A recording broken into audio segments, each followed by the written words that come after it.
Happy Friday, Miami. This is Buy, Sell, Hold Miami, a real estate podcast about what's going on in the South Florida real estate market. I'm Peter Zalewski. I'm a condo consultant, expert witness, founder of the Miami Condo Investing Club. I'm joined here by my co-host, my partner, the moderator, Daniel Hernandez, over at Compass Real Estate. He does single-family houses as well as condos, and he's in Coconut Grove, a wet Coconut Grove today. Very wet Coconut Grove today. Winter's over. We're in summer now, right? It's summer. We had no spring. We're right into it. And it's Friday the 13th. This is a happy Friday the 13th edition. We got rain. It should be beautiful weather. What's going on? Friday the 13th, and then are we celebrating St. Patrick's Day this weekend, or is it just in the middle of the week next week? Green beer flowing. Listen, I used to live with a lot of Irish, and I can tell you, all year long is St. Patrick's Day.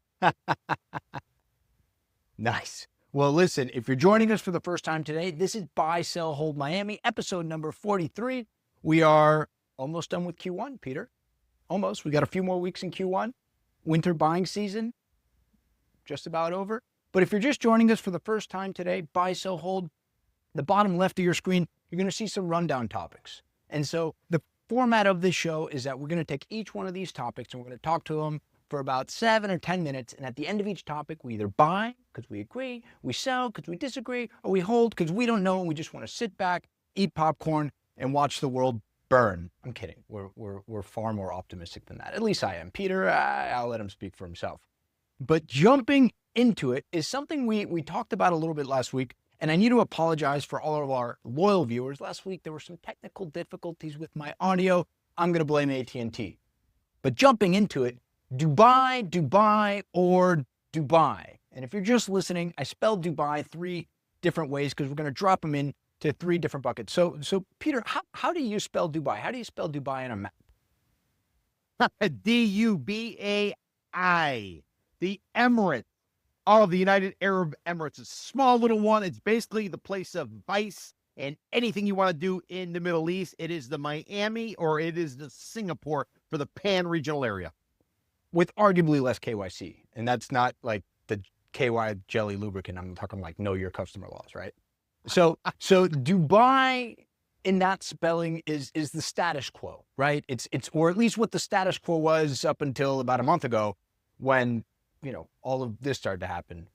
I call it war. You can call it an armed conflict. You can ask ChatGPT to come up with a more mild synonym. Maybe, what are they calling it? An endeavor, an excursion, an exercise, a walkabout, if I may. A pissing match. Pissing match, sure. But nevertheless, there are missiles flying, UAVs going. The only UAVs here in Miami we have, Peter, are owned by photographers taking arguably less nefarious photos of supposed penthouse views. But there are no explosives attached to our UAVs here. So we do have that going for us. So Dubai, as that spelling, is what it was a month ago. And Peter and I, last week, we talked about how that veil of safety has been pierced, the crystal slipper has shattered, and the carriage has turned back into a pumpkin, and you're just in the middle of the desert with all this bad stuff happening around you. And we talk about it because, well, a few months ago, I went over to London, jolly old England, to better understand why so many Brits were going to Dubai, because I looked at Miami as a great place for capital flight. Hell, we've been selling condos to Latin Americans for decades. So I wanted to understand why Brits were flocking to Dubai instead of Miami. And the reports I got back talking to a lot of people were, it's pro-business. I was like, wow, we're pro-business. You can get your visa pretty easily. Okay, maybe you can get your visa more easily. It's warm. We're warm. So we were sort of in this pissing match with Dubai for foreign European dollars. And up until about a month ago, they said safety was a big thing. You would see all those videos of people, I can leave my car keys on the table. I can leave my laptop on the table. That very well may be true today, but there's some inherent risk that has been, well, I wouldn't even say uncovered. It's very evident. So much so, Peter, I think, did I send you the article? You sent me the article about a British gentleman that is being charged for sharing a video of the war going on. Because in Dubai, Peter, there's no First Amendment. You can't do that. You can't share.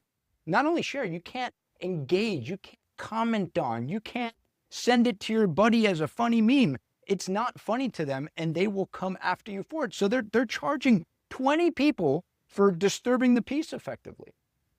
I mean, that's crazy. But that's UAE cybercrime law, because they're so invested in projecting out this image of this safe haven. Well, guys, it ain't a freaking safe haven anymore. So the second category of Dubai is DUBUY. Do you see Dubai as an opportunity to go in and buy at bottom of the barrel prices, because you might believe that 10 years from now, everything that's going on just going to be a blip in history, and you'll look back at this as that moment where you saw opportunity and you were able to buy stuff for pennies on the dollar? Perhaps. Are you long Dubai, Peter? I think Dubai has now moved into what could have been, and I know they don't do it this way anymore, but they used to do first world, second world, third world in terms of risk. Where do you put your money? What is the most transparent? What is the most risk-free, risk-adverse type of area? And then you had higher risk, but you also had a higher reward. Dubai was basically, and let's call it the first world, even though it's not politically correct, but it's easiest way to sort of break it down. Dubai has basically been downgraded, if you will. I think in the world's eyes, the investors' eyes, it's now a place where there could be great reward, but there's also tremendous risk. It's now been taken off the table, much like Hong Kong. Hong Kong, prior to 1996, when the Brits handed it over back to China, mainland China, the Chinese promised one country, two systems. That's all been basically abolished. They're throwing journalists in prison that are north of 70 years old. They're going after everybody there. When you're in China, in Hong Kong, you're under control. Dubai was one of these places. There were effectively four places in the world, from my opinion. There was Hong Kong, there was Singapore, there was Dubai, and then there was Miami.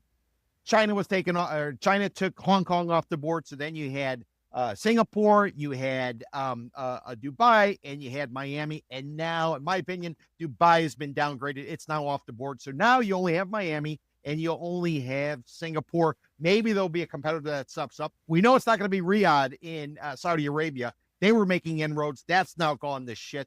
They were trying to build a city, which was going to be all-encompassing. Now it's going to be a data center. Now it's going to be a data center. So, the whole Middle East, I would say, attempt is pretty much tits up, as they say in Tampa. I don't think you can say that in Dubai. What you also can't do in Dubai, you can't hold a woman's hand when you're in public. You can't do anything unless you're on a hotel site. I love Dubai, but it's very restrictive. There's been stories oftentimes where you have expats, and I've said this before. When you go to Dubai, what you're going to find is 5% are Emiratis, 20% are going to be Westerners, and 75% are going to be those coming from South Asia, whether it's Bangladesh, India, or Pakistan. They're doing the construction. The Westerners are taking care of all of the front of the office, and then the Emiratis, those from Dubai, they're sort of sitting back and counting the cash. That's the way it's been going. Now, I think you have some real challenges there, but you always hear about Westerners. They do what they're going to do on the hotel site, which is viewed almost like an embassy. Then they have a health issue. They go to the doctor. And there was a case recently where a Swedish couple, they weren't married. The woman's she's feeling a little bit uncertain. She goes to the doctor. Turns out she's pregnant. They arrest her. They arrest the father, the alleged father of the baby. The Swedish government has to get involved to have them both extracted from the country. So it looks good on paper, but the reality of Dubai can be a little bit challenging. We can say that now because we're in Miami, and thus far we are not yet under any kind of censor, any kind of,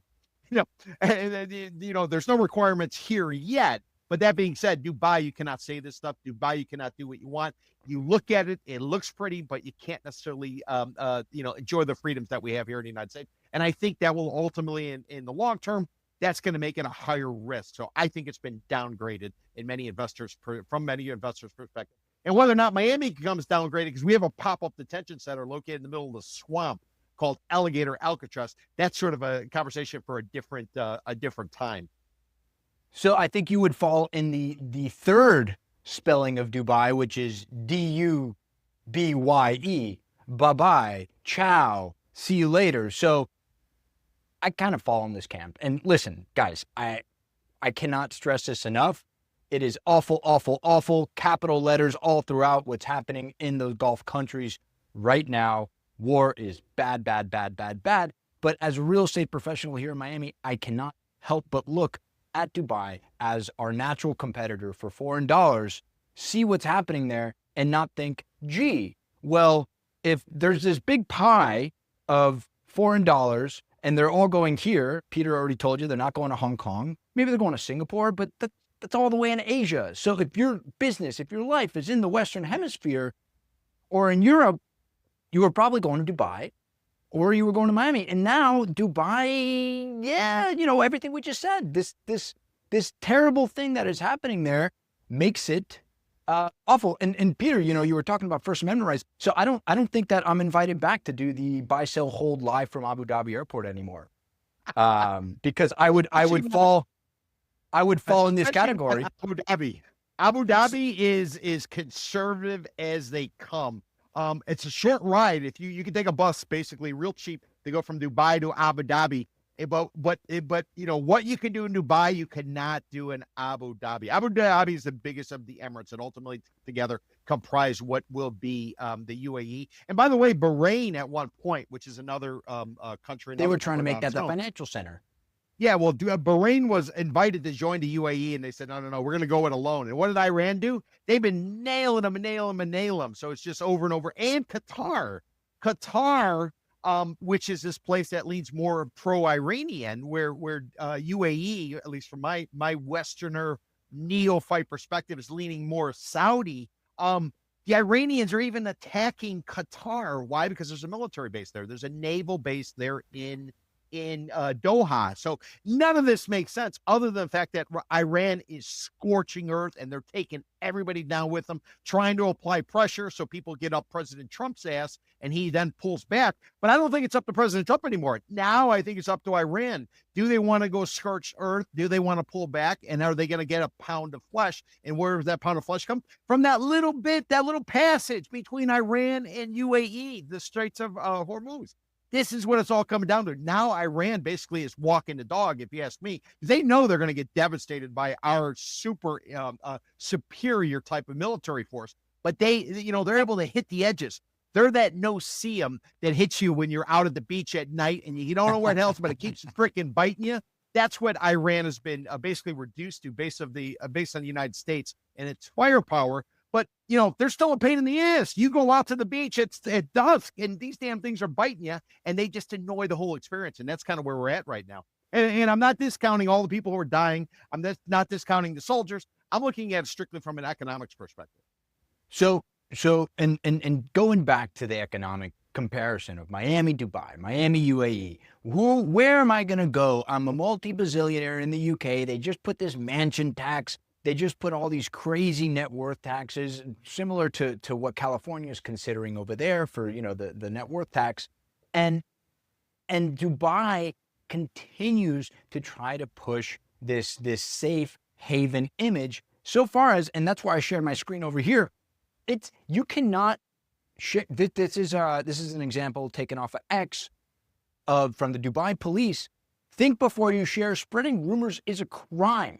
So they are so concerned about their image that they're willing to go to this extent, which arguably I think maybe like crossing the line, like, hey, Peter, can't wait to visit, right?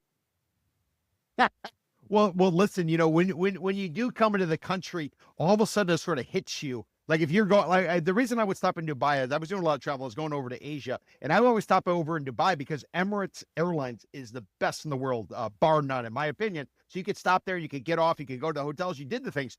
But when you actually landed in Dubai and you wandered around, you just noticed things were a little bit different. It might have looked like Sunny Isles. It might have looked like Aventura. Everything was perfectly, manicured. It was all perfectly scripted. But, there's certainly certain things you just don't know what to do. It's not natural for somebody coming from not only the United States, but especially Miami. So Dubai always kind of made me I was always a little bit challenged. You don't know, you don't want to walk over the line. But because of the security, because of the stories. And Daniel, one last story I will tell you. Dubai has debtors prison. So what happened is during the boom and bust of the Great Recession, there were a bunch of Westerners who were out there peddling these condos.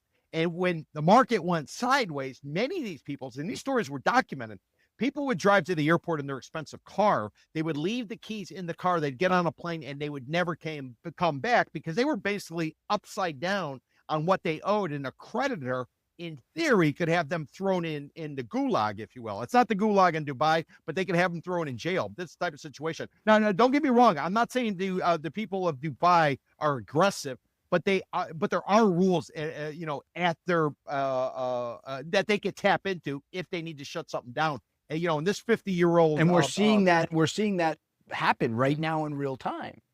Exactly. It's kind of like the United States pulling some law from like the 1700s and saying, oh, yeah, we're going to use this law to apply it. It doesn't really pertain to what's going on right now, but it is a tool that they have in their shed. So it's always, you need to be cognizant of it if you're over there, is what I would say. We got to buy, sell, hold. I just wanted to put the 3 spellings on there, but I guess the question for the gang is, are you a buy, sell, hold on, are you long Dubai? I would be long Dubai, yes, because I think you'll probably see some sort of sell-off, which could create an opportunity. So from an investor perspective, I would be long. From a human rights perspective and a freedom of speech perspective, I'd be a pound the table no. I'm selling across the board on it. I don't buy it. To pull a line from Ocean's 11, at the end of the day, you're still in the middle of the goddamn desert. But I'm selling. There's air-conditioned bus stops, so that is one reason. So if you're homeless, you can at least sleep in air conditioning. Are you selling or buying on this? What am I marking you as, Pete? I would put me as a hold. Peter's a hold. Peter's